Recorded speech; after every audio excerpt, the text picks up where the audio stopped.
은혜 받으신 하나님 말씀은 요한복음 2장 13절에서 22절입니다. 예수는 23번째 시간입니다. 예수는 성전이시다 첫 번째 시간입니다. 하나님은 거룩하십니다. 그렇기 때문에 예수님이 거룩함이 없으면 하나님이 말씀하신 거룩함이 없으면 우리 주를 뵙지 못한다. 거룩하라. 나도 거룩하니 너희도 거룩하라. 이렇게 말씀을 하십니다. 하나님께서 거하시는 성전은 거룩합니다. 하나님의 이름이 거하시는 거니까요. 하나님께서 사용하시는 것들은 다 거룩합니다. 성경의 구약과 신약 성경으로 된 걸 우리는 너무나 구성된 걸 잘 알고 있습니다. 구약 성경에는요, 하나님을 섬기는 법과 하나님을 섬기기 위한 성소 짓는 법으로 계시되어 있습니다. 그래서 구약성 전반에 걸쳐서 성전 중심 활동을 합니다. 그러니까 구약 성경을 보면 이스라엘의 역사도 들어있고 이스라엘 모든 것이 다 들어있습니다. 그러니까 성경 중심에 이스라엘 역사를 기록을 합니다. 출애굽했을 적에 광야로 갔을 적에 성전을 가운데로 두고 아주 사방으로 12부족이 4부족씩 뺑뺑 돌려서 이렇게 한 것을 보게 됩니다. 모세는 시내산에서 하나님으로부터 계시를 받습니다. 그리고 그 계시받은 그대로 광야에서 성전을 짓는데요. 이게 우리 지금 현대, 그때 당시는 이제 성전으로 지었으니까 이제 지고 다녀야 되잖아요. 그러니까 적게 집니다. 그러니까 뭐 크기가 뭐 그렇게 크지는 않습니다. 한 85.9평 요 정도뿐이 안 됩니다. 지금으로 말하면 요거 한 2배 정도? 2배 좀 더 되나? 뭐 요 정도 됩니다.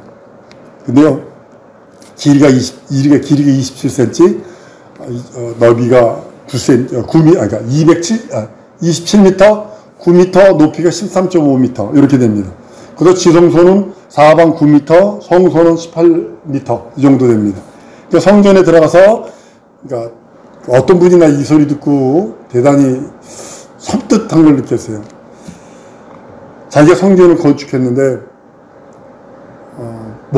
솔로몬이 지은 성전보다 더 크게 졌다! 그러면서 막 크게 예전에 저 신학교 다닐 때 그런 모습을 봤습니다. 그리고 얼마 있다 돌아가셨는데요.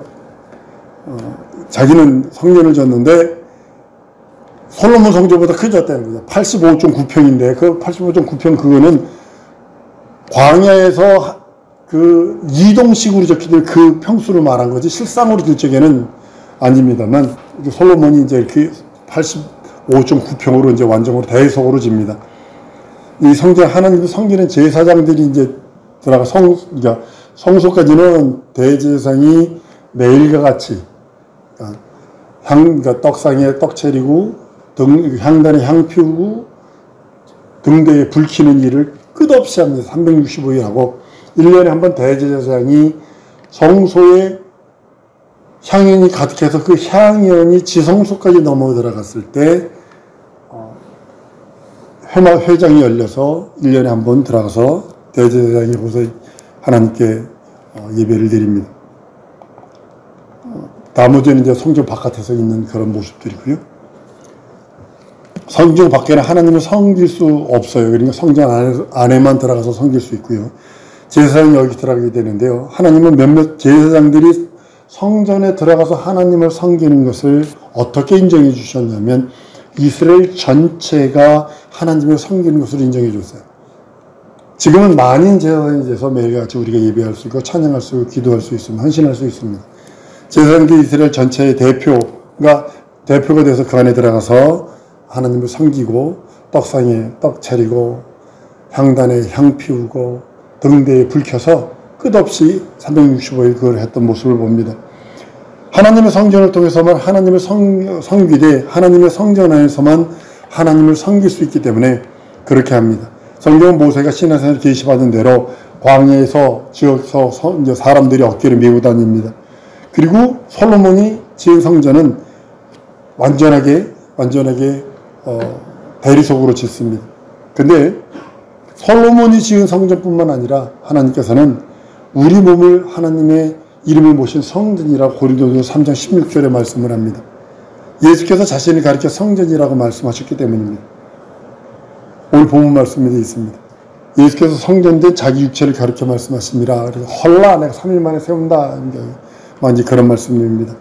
어떤 사람은요 교회를 성전이라고 하는데 사실은 예배당입니다.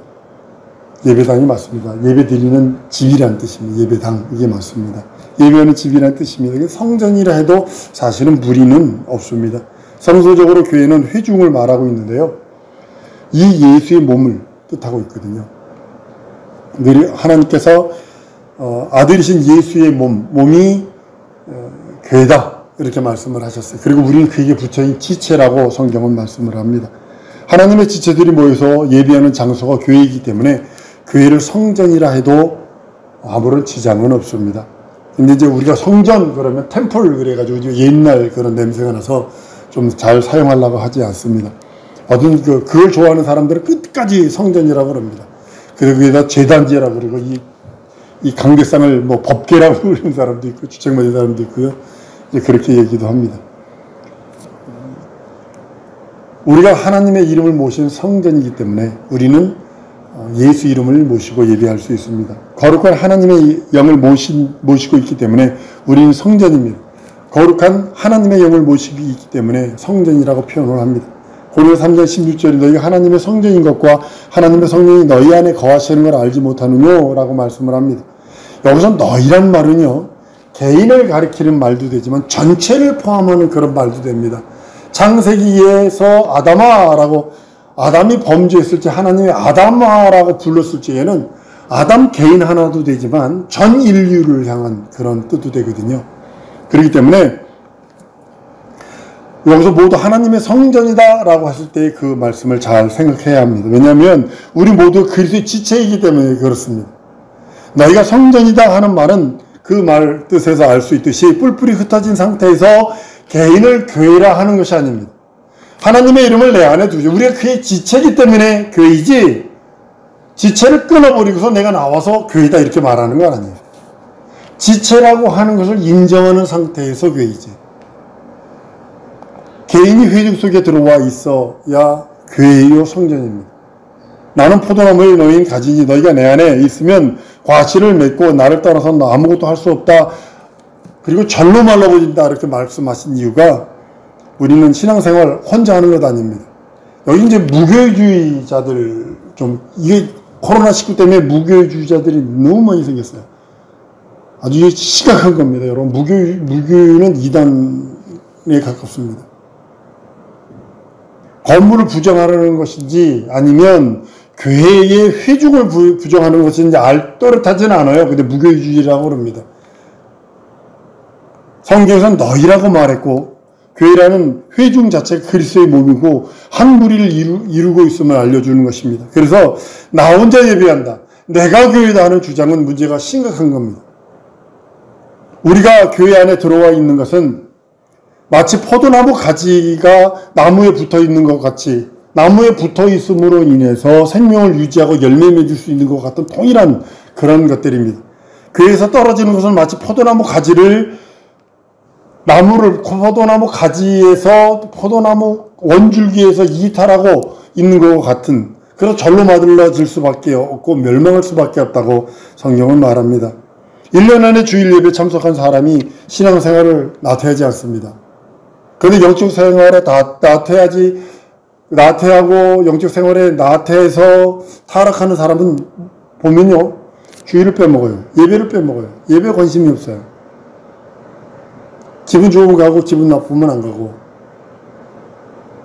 부부싸움이라도 하면 가고 안 가고, 부부싸움이라도 안 하면 가고, 영적 생활에 타락하지 않고 오히려 더 철저해지는 사람은 주일 예배에 참석하는 사람들입니다. 바쁘면 안 나오고 생각이 있으면 나오고 하여 자기에게 편리한 대로 신앙생활하는 것은 영적 예배 아닙니다. 영적으로 메말르게 돼 있고 결국은 타락하게 돼서 그리스도를 떠나게 됩니다. 교회 안에 들어와 있어야 그리스도의 지체로서의 성전이 될 수 있기 때문입니다. 그게 붙어 있어야 돼요. 그래서 조직이 무서운 겁니다. 교회라고 하는 그리스도의 몸 속에 붙어 있지 않으면 안 됩니다. 어떤 사람은 나 혼자 있어도 믿음이 있고, 나 혼자 있어도 능력이 있고, 나 혼자 있어도 귀신 쫓을 수 있어 라고 하는 주책맞은 사람이 있습니다. 물론 개인이 떨어져 있음에도 불구하고 믿음이 있고 능력이 있을 수 있어요. 더 나아가서 귀신도 쫓고 병든자를 고칠 수 있어요. 그러나 주님은 내가 주의 이름으로 귀신 쫓아있나이다 라고 말했을 적에, 내가 주의 이름으로 병을 고쳤나이다, 주의 이름으로 능력을 행했나이다 할지라도 불법을 행하는 자 나를 떠나 난 넌 모른다 이럴 수 있다는 거죠. 내 앞에서 당장 물러가라 말한다는 거죠. 교회를 부정했기 때문입니다. 예수 이름만 갖다 썼기 때문입니다. 주님과 상관없이 귀신을 내쫓는 것은 불법을 행하는 것이고 오직 그리스도 안에서 예수 이름으로 행해지는 그 행함만이 하나님께서 인정하신다는 겁니다. 그래서 예수 안에 거하시는 것. 한번 따라합니다. 나는 예수 안에 거하리라. 모든 것, 기도를 하든 응답을 받든 귀신을 쫓든 병든 자를 고치든 예수 안에서 믿음을 증거하든 설교를 하든 모든 걸 하든 그리스도 예수 안에서만 하는 것입니다. 하나님은 전능하신 하나님이시지만 모든 이가 그리스도 안에 있어야 하는 것만은 초월하지 않으세요. 그리스도의 바깥에 있는 사람을 구원한다 하지 않으세요. 그리스도 안에 있는 사람을 구원하고 그리스도 안에 있는 사람을 의롭다 여기고 그리스도 안에 있는 사람을 부르시는 거지 그리스도 바깥에 있는 사람을 부르는 거 아닙니다. 그리스도와 끊어진 사람, 그리스도와 관계없는 사람을 하나님은 구원한다 한 말이 없습니다. 그래서 예수도 하나님 아버지와 성령을 초월하지 않는 것처럼 성부 하나님도 예수 그리스도를 절대로 초월하지 않습니다. 복음이나 율법이 동일한 하나님의 말씀일지라도 율법을 진리라 하지 않습니다. 율법과 복음은 같은 하나님의 말씀이지만 예수 입으로 나온 말씀만 진리라 하는 이유가 있습니다. 요한복음 1장 17절에 보면 율법은 모세로 말미암고 은혜와 진리는 예수 그리스도로 말미암았다라고 성경은 선언하고 있습니다. 모세를 통해서 전파된 것은 율법이지 진리가 아닙니다. 모학 선생이지 그리스도 오실 때까지만 존재하는 것이지 예수의 입을 통해서 나온 말씀만이 진리라고 성경은 말씀을 합니다. 진리는 변하지 않는 것들 중에 하나입니다. 특징이 뭐냐면 진리는 변하지 않습니다. 2000년 전이나 지금이나 동일합니다. 율법은 반드시 변하게 되어 있고 변했습니다. 11서 7장에서 10장까지 보면요. 율법은 반드시 변한다고 말씀을 하고 있습니다. 누구든지 진리신 예수 안에 있을 때 비로소 진리를 알게 되고 그 안에 진리를 경험할 수 있게 된다고 성경은 말씀을 합니다. 그래서 너희가 내 안에 거해야 산다라고 말씀을 하고 내 나를 떠나서는 아무것도 할 수 없다 한 이유가 거기 있는 것입니다. 과거에 모세를 통해서 지었던 성전은 예루살렘으로 옮겨진 성전 그 자체가 하나의 비유입니다.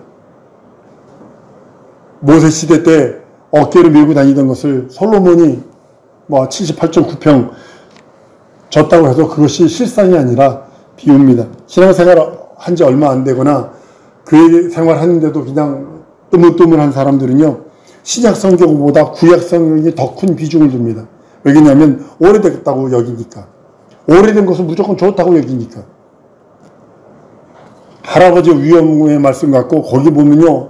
그냥 저주하리라, 심판하리라, 죽이리라, 형벌하리라, 그러니까 두려운 것들 막 있죠. 신약 성경은 마치 형이나 누나 부르는 것처럼 그런 말씀 친밀감 그렇게 느끼게 합니다.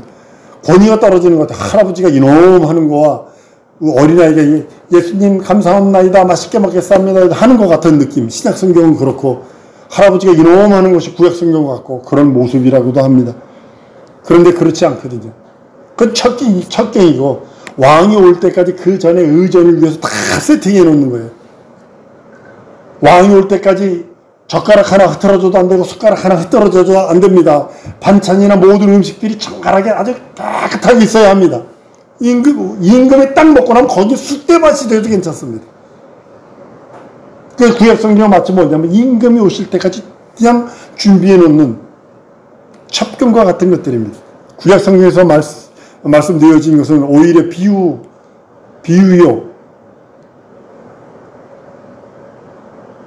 예표인데도 반대로 생각해요. 신약 성경에 있는 것이 비유로 생각하는 사람도 있다는 거죠. 예수께서 이 성전을 헐라 내가 사흘 동안에 일으키리라 하신 이 성전은 예수 자신을 가르쳐 말씀하신 것인데 예수께서 죽으셨다가 부활하신 다음에야 제자들이 깨달았다라고 성경은 오늘 본문 말씀에 말씀을 합니다.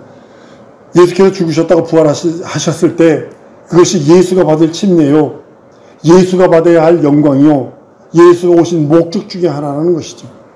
율법에 의해서 지어진 그 구약의 성전이 그걸 헐어버리라고 그럽니다. 46년 동안 졌는데요. 얼마나 46년 동안 지금 다시 제3성전 진다고 지금 많은 사람들이 난리치고 있습니다. 여러분들 기도 팍 정신 차려서 하지 않으면 안 되는 이유가 이스라엘이 지금 제3성전 진다고 다 준비해놨습니다.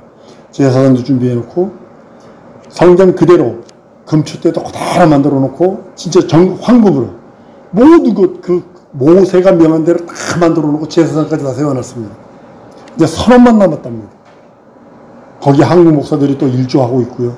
한국 목사들이 갖다 그거 해야 된다고 돈 갖다 바치고 막 그러는 사람들도 주식받은 사람도 있답니다. 그것이 비유인데 그것이 실상으로 여기고 예수님이 한 말을 비유로 여기는 사람도 있다는 거죠. 여태까지 눈으로 볼 수 있는 건축만 보아왔기 때문에 예수를 성전이라 생각할 수 있는 능력이 없어서 그거 눈으로 봐도 46년 동안 지었던 성전이 그것이 비유고 실상이신 예수가 왔는데도 예수가 비우고 그것이 실상으로 반대로 생각한다는 거죠.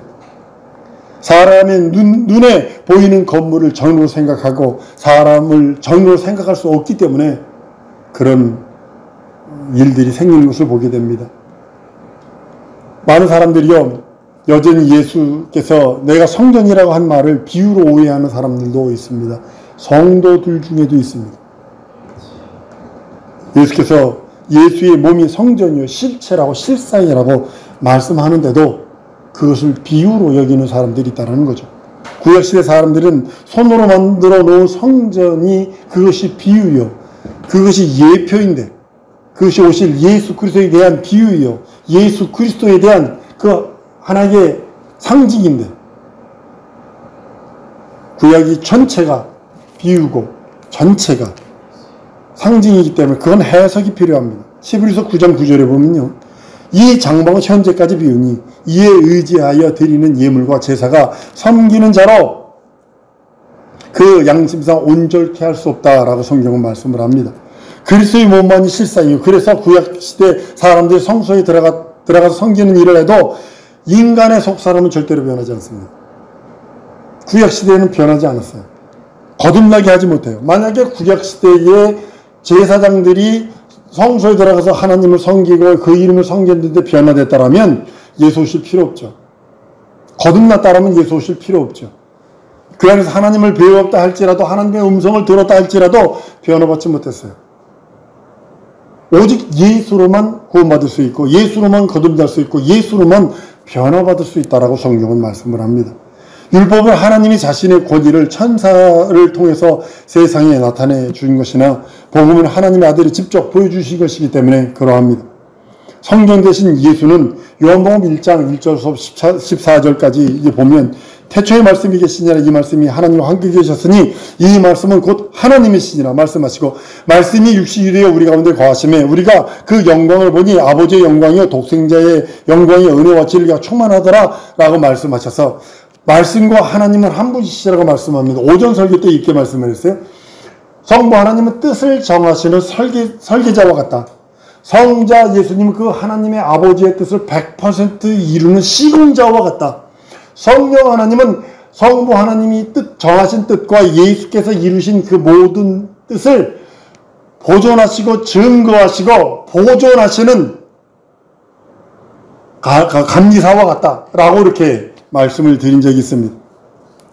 그렇게 해서 예수님은 그 말씀이 한 분이신 말씀이 육신이 되어 오셔서 예수 그리스도의 육신과 태초에 하나님과 함께 계신 말씀은 동일한 말씀이기 때문에 그렇습니다. 그렇기 때문에 예수의 육체 안에는 하나님의 신성이 충만하고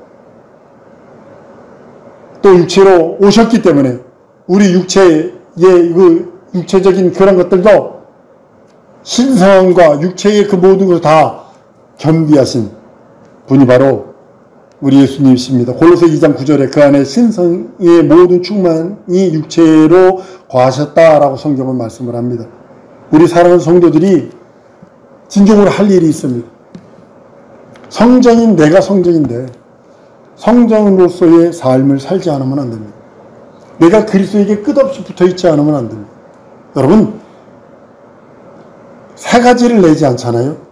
그리스도에게 붙어있는데도 불구하고 세 가지를 내지 않으면 열매를 맺을 수 없습니다.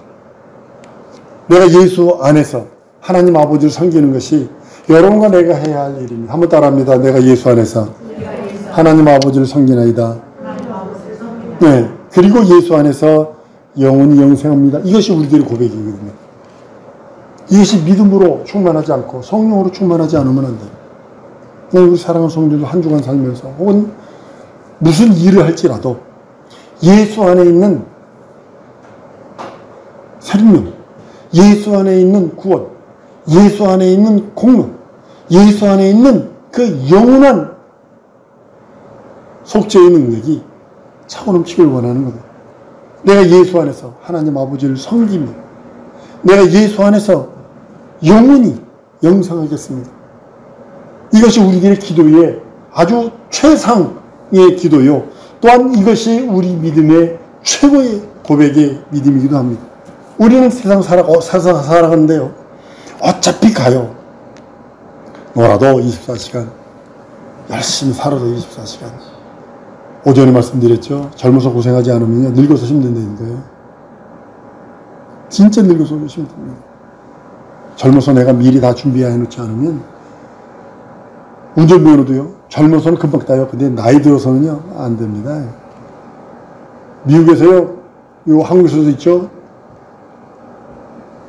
할아버지가 80대 할아버지가 손녀 데리러 갔다가 브레이크 밟는다는 걸 엑셀레이터를 밟아가지고 8명이가 깔아주겠어. 자꾸 인지 능력이 떨어지게 돼 있어요. 그 젊어서 하라는 거예요. 젊어서. 머리가 좀 있어도 바짝바짝할 때 그때 모든 걸 준비해 놓는 거예요. 모든 걸 깨닫게 합니다. 누가 나에게 이런 것을 일찌감치 가르쳐 줬다면 나는 방황하지 않았을 텐데 하는 그런 후회도 있습니다. 물론 그런다고 해서 후회하거나 그러지는 않습니다만 마찬가지입니다. 여러분들 우리 사랑하는 성도들 진정으로 우리 몸이 하나님의 이름을 모신 성전입니다. 근데 그 성전에서 떨어져 독립된 성전이라는 뜻이 아니라 그리스도 안에서 그리스도에게 붙어있는 성전이라는 사실을 잊어버리시면 안 됩니다. 그렇기 때문에 우리 사랑하는 성도들이 한 번 더 따랐습니다. 내가 예수 안에서 하나님 아버지를 섬기며 예수 안에서 영원히 영생하겠습니다. 이것이 여러분들의 최고의 고백이요.